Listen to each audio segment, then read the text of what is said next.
जानते हैं एक ऐसा मंदिर जहां देवी दिन में 3 बार अपना रूप बदलती हैं? सुबह कन्या, दोपहर में युवती और रात में वृद्धा। एक ऐसा मंदिर जिसे जबरन उसकी जगह से हटाया गया और उसके कुछ ही घंटों बाद आई एक ऐसी विनाश लीला जिसने पूरे उत्तराखंड को हिला दिया।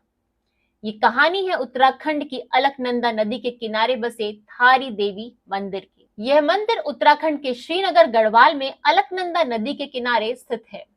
यह देवी थारी देवी को समर्पित है, जहां देवी न केवल पूजी जाती हैं, पर जिन्हें इस क्षेत्र की रक्षक देवी भी माना जाता है। मान्यता है कि देवी धारी इस पूरी घाटी की रक्षा करती हैं और किसी भी अनहोनी से पहले संकेत देती हैं।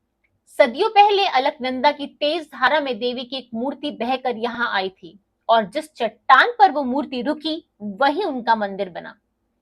स्थानीय लोग मानते हैं देवी धारी इस पूरी घाटी की रक्षा करती हैं। जब भी कोई संकट आता है वे पहले ही संकेत दे देती हैं। इस मंदिर की सबसे रहस्यमय बात यह है कि यहाँ देवी की मूर्ति का रूप बदलता है। स्थानीय मान्यता है कि धारी देवी की मूर्ति दिन के अलग अलग समय पर रूप बदलती है। सुबह सुबह उनका चेहरा एक कोमल कन्या की तरह दिखता है, दोपहर में युवती के जैसे तेज और आकर्षक, और रात होते होते वृद्धा के समान गंभीर। कहते हैं ये तीनों रूप जीवन के 3 चरणों का प्रतीक है।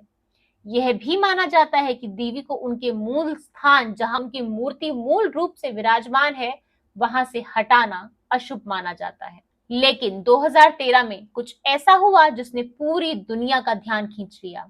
अलकनंदा नदी पर एक विशाल जल विद्युत परियोजना बन रही थी। 2013 में अलकनंदा नदी पर एक 330 मेगावाट जल विद्युत परियोजना बनाई जा रही थी।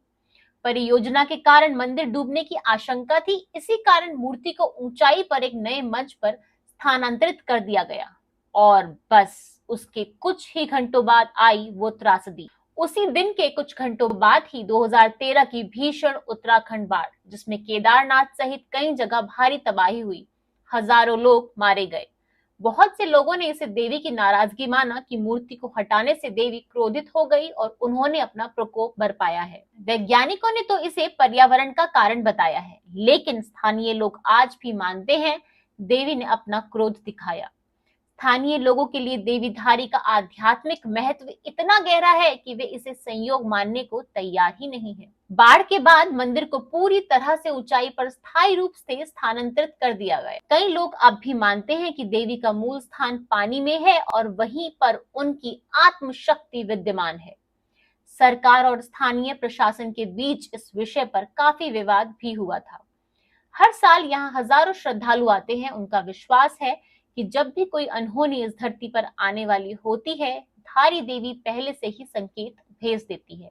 गांव वालों की कथाओं में देवी के प्रकट होने, रात में अलौकिक रोशनी या ध्वनियों का सुनाई देना जैसी बातें कही जाती हैं। कुछ कथाओं के अनुसार जो भी व्यक्ति देवी की अवहेलना करता है उसे कोई ना कोई अनहोनी झेलनी ही पड़ती है।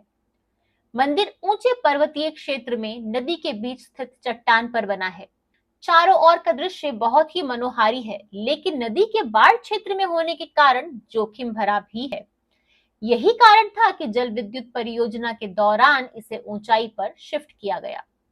शायद कि महज संयोग हो, शायद कोई अदृश्य शक्ति, पर एक बात तो तय है, धारी देवी आज भी इस धरती की रक्षा कर रही हैं और उनकी कथा हमेशा हमारे दिलों को रहस्य और आस्था से भर देती है। धारी देवी मंदिर केवल एक स्थान नहीं, एक जीवंत शक्ति है। आज की वीडियो अगर आपको अच्छी लगी है और आपको इससे कुछ भी शिक्षा मिली है तो हमारी इस वीडियो को लाइक, शेयर एंड कमेंट जरूर कीजिएगा। राधे राधे, जय श्री कृष्ण।